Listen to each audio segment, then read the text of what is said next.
안녕하세요. 만나서 반갑습니다. 저는 주영채 변호사라고 하고요. 오늘은 돈을 빌려준 경우에 법적인 대책에 대해서 말씀드리기 위해서 참석하였습니다.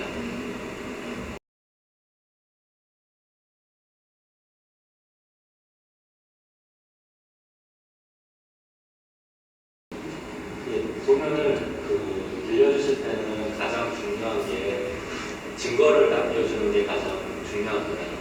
근데 이제 가장 위험한 방법은 돈을 이제 현금으로 빌려준다던가 돈을 뽑아서 현금으로 바로 건네주는 경우에는 증거로 남지 않아서 좀 위험한 방법입니다. 돈을 빌려줄 때는. 그래서 계좌 이체를 가급적이면 이용하시는 게 좀 안전하고요. 다음으로는 계좌 이체를 이용해서 돈이 송금된 게 입증이 되더라도 그 돈이 대여금이라는 걸 별도로 또 입증을 해야 되거든요.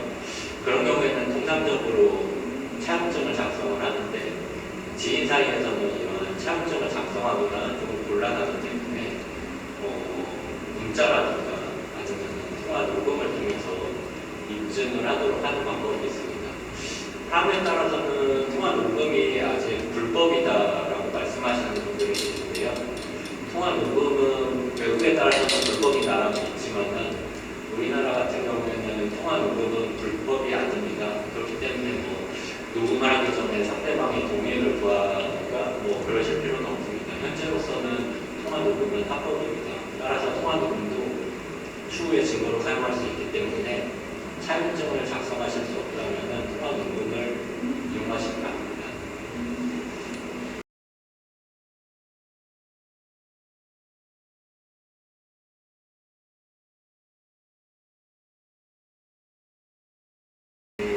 돈을 빌려주고 받지 못한 경우에 어떠한 조치를 취해야 되는지에 대해서 궁금증이 있으실 텐데요. 이 점에 대해서는 상대방을 처벌시키기 위한 형사적인 부분과 상대방한테 돈을 회수하기 위한 민사적인 방법이 있습니다. 근데 아무래도 본인 스스로 진행하기에는 형사 고소가 좀 편할 것입니다. 일단은 사기죄로 형사 고소장을 제출을 하면 경찰들이 스스로 조사를 해서 상대방에게 사기죄가 성립되는지에 대해서 스스로 판단하기 때문에 일반 사람들이 절차를 주도하지 않아도 됩니다.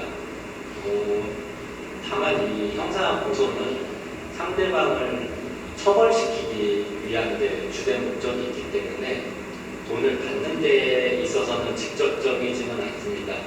하지만 형사 고소가 그래도 일반인 입장에서는 진행이 편한 이유는 형사 고소 과정에서 상대방이 돈을 변제하는 경우가 많기 때문입니다.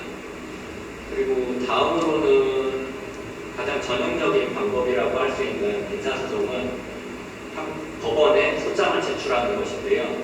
그 소장이라는 것은 법원의 판단을 구하는 것입니다.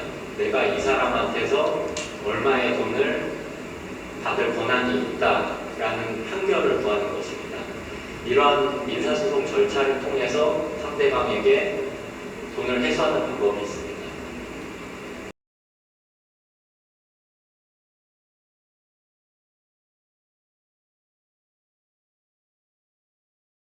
법적 조치를 통해서도 상대방한테 만약에 재산이 없다면 사실은 재산이 없는 사람한테 재산을 만들어서 회수할 수는 없는 것이기 때문에 상대방에게 재산이 없다면 돈을 돌려받기가 조금 힘들 수 있습니다.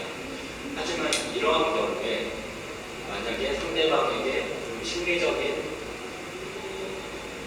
부담감을 준다면 상대방이 돈을 마련해서 빌린 돈을 갚을 수 있겠죠. 이러한 방법으로는 상대방을 처벌위원회에 놓이게 하는 사기죄로 형사 고소를 하는 방법과 그거는 좀 전에 제가 말씀을 드렸습니다. 사기죄로 형사를 고소하는 방법은 그 다음으로는 민사 판결을 얻은 이후에 6개월이 지나면 상대방이 돈을 갚지 않는 사람이다 라는 공시를 할 수 있는 채무 불이행자 연구 등재 제도라는 것이 있습니다. 만약에 이 제도를 이용한다면 상대방이 신용카드를 사용한다는데 어려움을 느끼게 돼서 아무래도 그 부담감 때문에 돈을 갚을 가능성이 조금 높아집니다.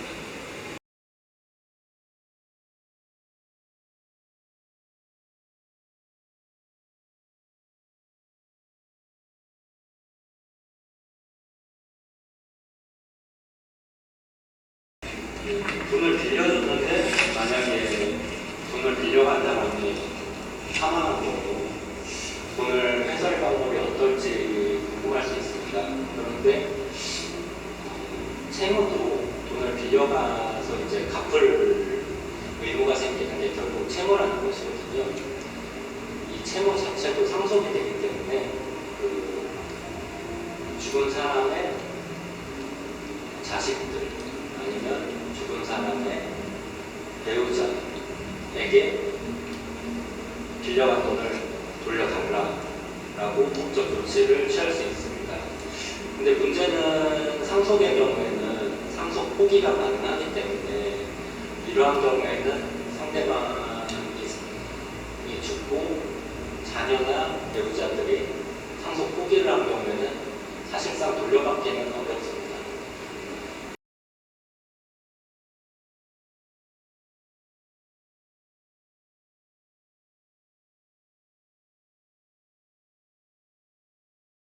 이제 본인이 돈을 빌린 경우에 보통 내가 갚아야 될 돈이 얼마가 남았지라는 궁금증을 가지실 수 있는데요.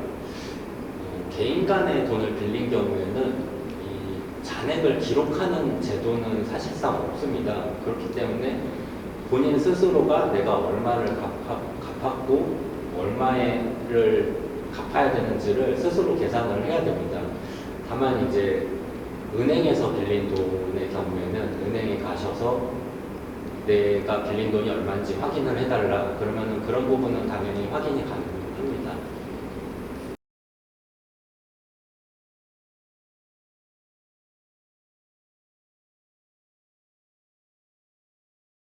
그런데 돈을 빌려주고 너무 오래된 경우에는 채권이 혹시 없어지는 게 아닌지 하고 의문이 들 수 있습니다. 채권이 일정 기간이 지나면 없어지는 거를 소멸시효라고 합니다. 일반 개인 간의 돈 거래는 10년의 소멸시효 기간이 적용되는 것이 원칙입니다. 한마디로 쉽게 설명드리면 돈을 빌려주고 10년이 지난 경우에는 소멸시효가 완성이 되어서 10년이 지나서 결국에는 채권이 소멸될 가능성이 큽니다. 근데 무조건 10년이 지나면 채권이 소멸되느냐? 그것은 아니고 10년이 지나기 전에 민사소송을 제기를 하거나 아니면은 상대방과 합의 내지는 상대방으로부터 확인을 받아서 합의서를 작성하는 방법이 있습니다.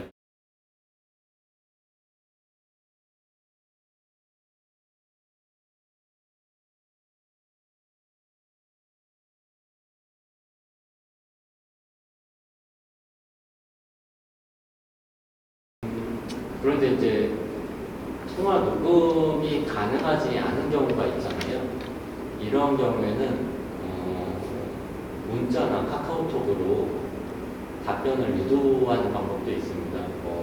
예를 들면은 너 나한테 얼마 빌렸지? 라고 물었을 때 상대방이 내가 얼마 빌렸고 이거 언제까지 갚을게 정도의 답변을 문자로 해도 그것 또한 합의서에 버금가는 만큼의 안전장치가 될 것입니다.